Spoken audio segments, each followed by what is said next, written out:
Je fais cette vidéo aujourd'hui parce que je suis convaincu que beaucoup de personnes passent ou ont déjà traversé cette épreuve. Travailler dur sans jamais arriver à avoir assez d'argent pour obtenir la liberté financière. Je parle ici de mes pires années, de 30 à 33 ans. J'ai fini mes études à 22 ans et j'ai commencé à travailler en Belgique. À l'époque, je gagnais 2500 € par mois, en 2014, avec 2 enfants, un garçon et une fille de 2 ans, nés de mères différentes. C'était ma responsabilité de subvenir aux besoins de mes enfants, de payer les factures et d'aider aussi la mère de ma fille. Mais à ce moment-là, je ne savais rien des investissements ou de l'éducation financière. Je dépensais de l'argent sans vraiment savoir où il allait, sachant juste qu'au 10 de chaque mois, je serais payé à nouveau. Je n'avais aucune réserve d'argent, pas de planification financière. Je vivais le mois après mois de la même manière, jusqu'au jour où un accident de voiture m'a forcé à arrêter de travailler. C'est là que ma vie a pris un tournant, car j'étais déjà au fond du trou. Leçon. Ce que je n'avais pas compris à ce moment-là, c'est que l'ignorance financière et le manque de gestion peuvent causer de graves dommages. Si j'avais investi une petite somme chaque mois, même sans grands moyens, ma situation aurait été différente aujourd'hui. Apprendre à gérer son argent dès le début est crucial. La liberté financière commence par une gestion consciente de chaque euro que nous gagnons. Les erreurs qui m'ont mené à la ruine. Les erreurs ont commencé dès mon plus jeune âge, à 22 ans, quand j'ai commencé à sortir la nuit et à dépenser sans réfléchir. Je n'avais aucune discipline financière. Cela a entraîné des problèmes avec ma compagne, celle que j'aimais. Nous avons fini par nous séparer, et les problèmes se sont multipliés. Chaque année, les dépenses augmentaient, et je ne voyais jamais d'issue. Un jour, j'ai découvert que je devais 10 000 € à l'administration fiscale du Portugal à cause d'une voiture que j'avais vendue. L'acheteur ne l'avait pas mise à son nom, et pendant 4 ans, il a accumulé des amendes à ma place. Cela a fini par me coûter 10 000 €, et c'est à ce moment-là que j'ai compris la gravité de la situation. Leçon. Une des grandes leçons que j'ai tirées de cette expérience est qu'il est crucial de toujours vérifier les papiers avant d'acheter ou de vendre un bien. Le contrôle des documents est essentiel. De plus, je me suis rendu compte qu'il est préférable de gérer soi-même ses finances plutôt que de compter sur des solutions temporaires. Si j'avais eu une éducation financière à ce moment-là, j'aurais su comment éviter ce piège et gérer mes finances de manière plus responsable. Le fond du trou, quand la réalité demande le prix.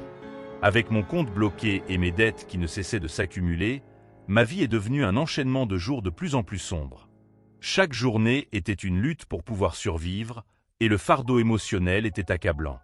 Je n'arrivais pas à dormir, pensant à toutes les dettes que j'avais à rembourser. J'ai emprunté de l'argent à des amis et à ma famille, ce qui a encore aggravé la situation. Un des plus gros enseignements que j'ai appris, c'est que l'argent et les relations personnelles ne doivent pas être mélangés sans un plan financier clair. Ceux qui m'ont aidé ont commencé à me demander des comptes, et ça a généré encore plus de conflits. C'est devenu un cercle vicieux. L'humiliation a atteint son apogée lorsque quelqu'un à qui je devais de l'argent a posté ma photo sur les réseaux sociaux pour me ridiculiser. C'était une honte indescriptible. Puis, j'étais dans une relation où ma compagne me rappelait constamment que je n'étais rien à cause de ma situation financière. Cela m'a ouvert les yeux sur une réalité dure. Sans liberté financière, le respect des autres diminue. Peu importe à quel point tu es une bonne personne, la manque d'argent affecte la façon dont les autres te voient et pire encore, la façon dont tu te vois toi-même. Leçon. Une des leçons les plus difficiles que j'ai tirées de cette expérience est que l'argent n'achète pas le bonheur. Mais l'absence d'argent peut détruire ta paix intérieure, ta dignité et ton respect. Si j'avais commencé à apprendre l'éducation financière plus tôt, je n'aurais pas eu à vivre ces humiliations. Investir dès que possible est crucial. Chaque petit investissement, même s'il est modeste, peut avoir un grand impact sur ta vie future. Le tournant, le chemin de la reconstruction et des leçons de vie. Après tout ce chaos et cette perte émotionnelle, ma vie a pris un virage radical. Je savais qu'il fallait changer, que je ne pouvais plus continuer à vivre de cette manière. Le processus de reconstruction a été lent, difficile, mais il m'a appris des leçons essentielles. Il n'est jamais trop tard pour changer, et je voulais partager cette expérience avec vous. Le premier pas a été d'accepter ma réalité. Je devais des dettes, ma vie financière était dans un état pitoyable, mais il était impératif de mettre en place un plan pour m'en sortir. C'est là que j'ai commencé à me renseigner sur la gestion de l'argent et à m'éduquer financièrement. J'ai appris qu'une vie financière saine ne dépend pas uniquement de combien tu gagnes, mais surtout de comment tu gères ton argent.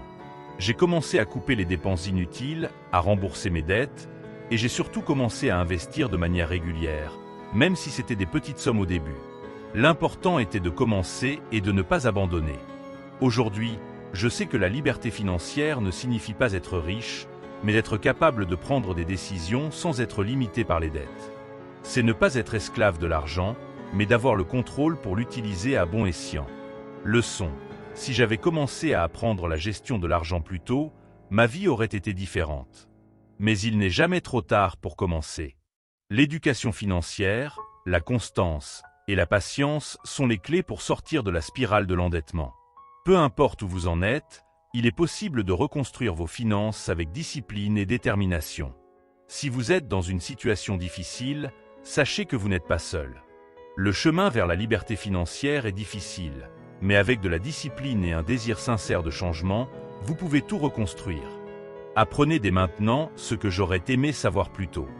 Ne laissez pas la honte ou la peur vous paralyser. Tout le monde a le pouvoir de changer sa vie financièrement. Si j'ai pu le faire, vous le pouvez aussi.